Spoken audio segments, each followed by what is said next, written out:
Hello everyone, it is Irene Lyon and welcome to this video, to this channel, and to this entire world of healing, trauma, nervous system health, and all the things neuroplasticity. Thank you for being here and continuing to watch these videos. If you're new here, welcome to this world of mine. I am Irene Lyon and I wanted to dive into an older concept today, but for some of you it might be brand new and I want to dive into a little bit. And that is the concept of why we as humans right now need education around our physiology and our nervous system that is not dumbed down. So in other words, why we need non-dumbed down nervous system, neurophysiology information. And true story, this was years ago. I was in San Diego at a conference. It was a business conference, not a trauma neuroplasticity conference or anything like that. But I managed to strike up a conversation with somebody at a table around the vagus nerve and around just what that all is. And of course, think about this. This was over 8 years ago. So this was not a common thing that people were talking about yet. And I said, oh, that's wonderful. And he goes, yeah, we work to help people calm their or get into parasympathetic mode through the vagus nerve. And I'm like, that's great. And I said, do you dive into the different branches of the parasympathetic? And I was sort of testing because I wanted to see if this person actually understood what the parasympathetic nervous system was or is, and what the vagus nerve is and how it works in relationship to the sympathetic nervous system and all the branches and sub-branches and different tones of the parasympathetic nervous system. And I think I might have stumped the person because he quickly kind of backpedaled and said, oh, no, we don't teach our clients anything about the science, anything about all those branches. We just give them the tools and all they care about are results. Now, at least he was honest. I then realized probably don't want to sit with this person because I could feel the defensiveness. So I just excused myself and sat somewhere else and met a lovely individual who I can't remember their name, but it was a wonderful weekend hanging out with that person. Anyways, the reason I wanted to bring this up today is I think there's nothing wrong with people seeking out solutions and strategies and techniques and things that give a quick solution where you don't even know why it worked. You're just so glad it worked. I, on the other hand, have a different interest in my work with you, with my students, with my clients, with my peers, with those that I may train in the future. I want to make sure everyone understands as much detail as possible so that they have the upper hand of understanding what is going on in their system. And the reason why I believe we need to have the higher level education on board is because we're not living the way in which our biology, our neurophysiology was designed. We have complexity around us. We're dealing with this tech world that is quite new. We're dealing with the industrial world, which is quite new, and even the agricultural world, which is quite new, and the domestication of plants and animals, which, while seems a long ways ago in the past, that is not how we were designed as human beings, human animals that are human beings. I've gotten into trouble in the past for calling us animals, but we have to understand we as human beings, whatever you want to classify us as, we have got animal physiology, right? We have the same nervous system, science, biology in our system as our cats and dogs and lions and tigers. We've got that in us. And we then have this higher brain that is quite complex and does differentiate us from these other species. We also have, if we go further to that, the concept of a soul. And of course, that's sort of going outside of my suite of work, but I have talked about soul work. I have talked about past life trauma in the past. I'll link some of those videos below here in the show more. But there's so much complexity to the human system that we need to, from what I've seen, understand the complexity, so that when something is occurring that doesn't line up with that practice that we were given, we know that we're not crazy, or that we're not doing it wrong, or that we're not failing. So I'll give an example. So when we understand these deeper branches of, say, the parasympathetic nervous system, and I'm not going to go into all of them because I have many other videos that talk about the polyvagal branches and all those things. So I'll link up a long form lecture and another one of my vlogs where you can go and watch that after this. But let's just say we get into a state of stress and we feel absolute terror in our system. And let's just say, as we sense that terror, we feel a constriction in our belly, a tightness in our belly, a flushness in our face. And immediately we try to get rid of that feeling, right? We try to cover up the blushing on our face, all of the things that might be indicative of a high level stress reaction. And let's just say we're somewhere where we're a little vulnerable and alone. Let's just say we're on an airplane and we feel something spark us, and maybe it's the turbulence on the plane, and we're all of a sudden feeling ourselves go into what we might consider to be a panic attack or an anxiety attack. And I'm using this example because this has actually happened to me in the past. It happens very rarely. It happened for a period of a few years when I was working through some old survival stress. To this day, I do not know what it is exactly from. But because of my knowledge of how the autonomic nervous system works and how our parasympathetic nervous system, which is geared to help slow us down, works, I was able to say to myself, okay, yes, there's turbulence, and of course weird things can happen when that occurs. I get that. But let's just say, airline travel is really the safest travel that exists. The chances of this plane going down are pretty slim.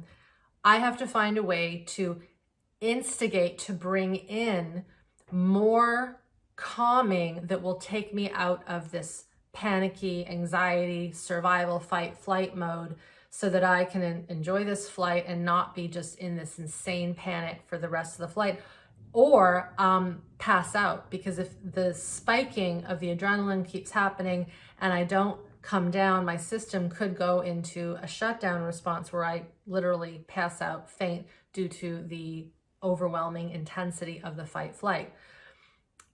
Because I was able to, in those moments, reason with myself. So I'm feeling on one hand the physiology that's sparking up something.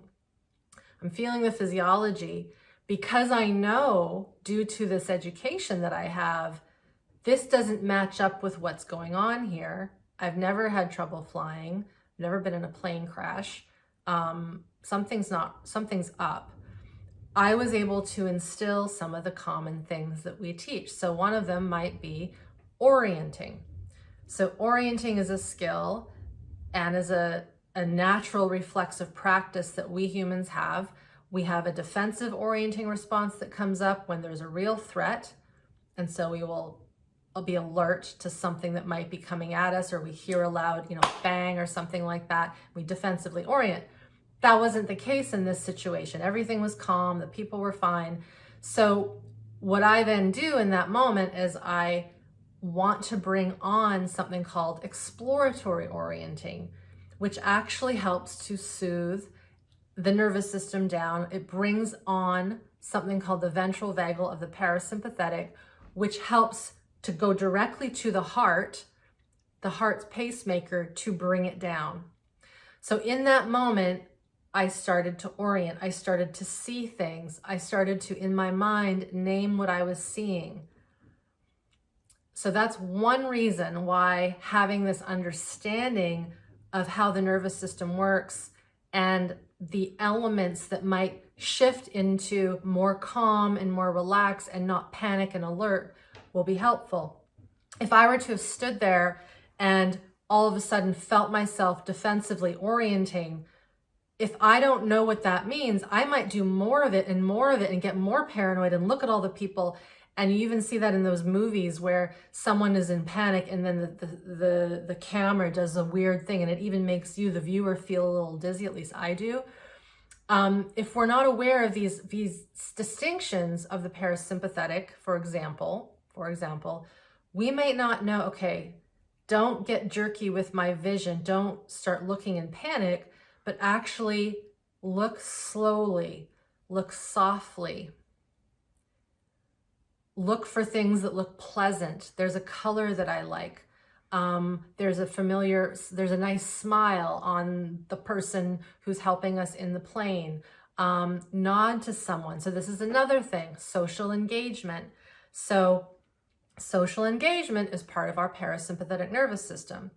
And when we are feeling strained and stressed, typically when we connect with someone in a way that's just easy, small talk, even just a smile, even just a nod, that sends a signal to our system that this is safer, this isn't danger, right? And that's where, in some ways, the beauty of the flying situation, there are people hired working on that plane, right? The airline attendants who are there to help, right?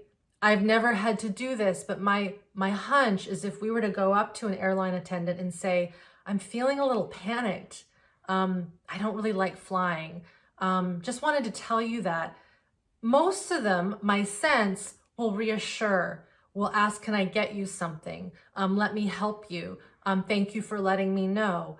And just that engagement, that little bit of social connection gives us an ally on the plane.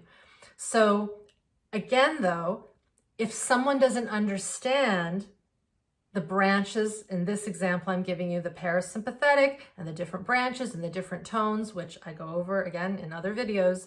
But for example, if we don't understand this neurophysiology, if we don't understand it, we wouldn't think to actively socially engage. Another example, and I know this is where it might not work so well, but even just nodding and smiling to the person that you sit next to. Of course, they might ignore you, and that's a risk you got to take. Even looking at children and smiling and nodding at them can be something that can help. Now, of course, this is an example on a plane. You could imagine this in a grocery store, on the street, in your home. It might even be calling someone. Something that engages the orienting response in an exploratory way. And so by understanding, again, our physiology, we can actively go into behaviors that directly, it's not even indirectly, that directly influence our autonomic nervous system and help it to calm down. If we don't understand these things, we might do something that, while in the past has helped us, isn't actually attuning to what the system needs. So this is one way, or one reason I should say, that understanding the non-dumbed down elements of what goes on at our autonomic nervous system level, it's important. And I see and know from my students that they take this knowledge and they mix it with their human physiology. So they track the physiology, but then, of course, as they learn this information, they are pulling from their memory banks the cognitive theory that they've learned to then apply to their biology to bring their stress level down. I'll give you one more example. Let's just say I use this example all the time with my students. You're walking in your home and you stub your toe on a coffee table, right? And you really hurt your toe. And there can be this conditioning, this overriding that humans have to just, not a big deal, I didn't break it, or at least I don't think I broke it. I'm just gonna keep walking around, I'm gonna keep cleaning, or I'm gonna keep doing the dishes, or whatever it is that you might be doing in your home. You ignore the hurt. The thing to understand is, even if you haven't broken skin or you've not broken a bone, but you've hit it enough that maybe a bruise comes out, there is a stress response that gets signaled out into your body. You feel the pain. Now, by ignoring that and just going on, sucking it up, you're not listening and you're not allowing the physiology to respond in suit. You're not allowing it to bring the stress response down. So by understanding, again, the theory of how the stress response works, there's a stress that comes in, we go into fight, flight, we hit kind of like a thermostatic threshold, and then when we are with it, we feel it, there's no more danger, I'm not constantly hitting my foot on the table, it comes down. But if we push, if we keep going, we will get stuck on that threshold. We'll get stuck in fight, flight. We might even numb out the feeling, but while numbing out one area, we numb out parts of everything. And then just say hypothetically, we then get into our car, we go do something. We don't realize we've elevated our stress levels. We haven't brought them down, and we are less than alert and aware of our surroundings. The thing I mentioned a second ago with the plane example, orienting response, I'm going to bring that into here, so bear with me as I make a connection. If we're stuck in our stress response because we stubbed our toe on the table, we haven't properly come down, and we're revving at a little bit of a high zone, and then we get into our car, not only will we be less aware of our physiology and our body, that will also make us less intuitive in nature to what is around us. We actually won't be able to defensively orient as much to maybe the car that's coming at us that just ran the red light, or the kid on the bike that just fell onto the street. We will be stuck in our own stress response. Therefore, we will not be aware of other dangers around us. So our defensive orienting response will be less sharp because we're already in a heightened defense response, but we've also shut it down a little bit. I hope I'm making sense there. And then of course, the other thing that can occur when we, let's say again, stub the toe, get in our car, let's say we're fine, but then say we pick up our kids from school and we're in this stress response, we may not be aware when they come in that something's not right because we're stuck in our own stress chemistry. So their body, their system, we won't attune to it properly, and then we might miss something that's important that we need to attend to as a caregiver, for example. So back to the stubbing of the toe on the coffee table. Let's just say that happens. In that moment, use this understanding of the need for the system to come down as a moment to pause, as a moment of awareness, as a moment of, we could even call it body meditation, mindfulness, but it's more than the mind because we're actually feeling the sting, we're feeling the hurt. We might feel the anger that we just, bumped into that table. We might feel tears come up for whatever reason, and not to judge, not to question, but to just let that emotionality, let that felt sense come through. It will take us out of that stress response and it'll bring us back to more of a baseline. In that moment, we are then able to go on with our life and have a little bit more capacity to then be attuned to, of course, the world around us, but also our internal sense. Now, I've been going for 18 minutes on this video. I could keep giving examples of what would happen if this, what would happen if that. And the thing is that when we understand how this neurophysiology works internally and also in relationship to the environment, and how we have this cascade of nervous system, autonomic nervous system response. Again, this is that polyvagal concept, which isn't just about the vagus nerve. It's about the entire cascade of reaction to stress, but also the cascade of reaction to safety. It goes both ways. But when we understand it, we can actually become really interested in these little things, like having a panic attack on the plane, stubbing our toe on a coffee table, or whatever else might occur in our day-to-day life that throws us off a little bit.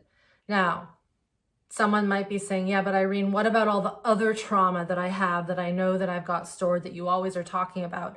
Yes, we also need to work with that, but here's a little secret.